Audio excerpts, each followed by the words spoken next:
Taniqli aktyor vafot etdi. Assalomu alaykum hurmatli tomoshabin, kanalimizga xush kelibsiz. Videoroligimiz ostida bir dona like hamda podpisatsiya tugmachasini bosib qo'yishni yodingizdan chiqarmang.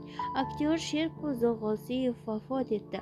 O'zbekistonlik mohir aktyor, rejissyor, hajviy qo'shiqlar va so'z ustasi Sherko'zo G'oziyev 75 yoshida vafot etdi.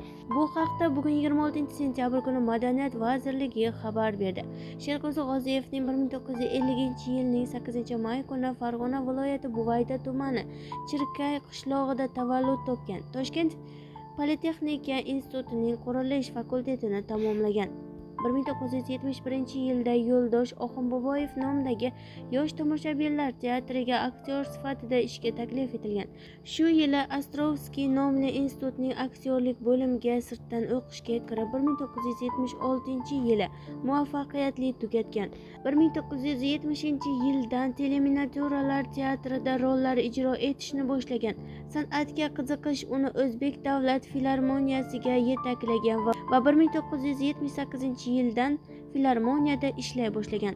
1990-yilda O'zbekiston va Hindiston hamkorligida suratga olingan Changalzor qiroli filmida zootexnik rolini ijro etgan.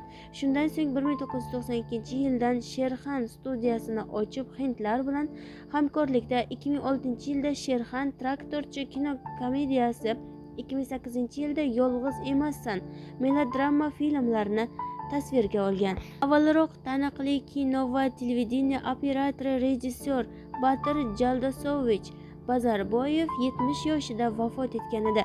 Biz bilan qoling va kanalimizni kuzatib boring.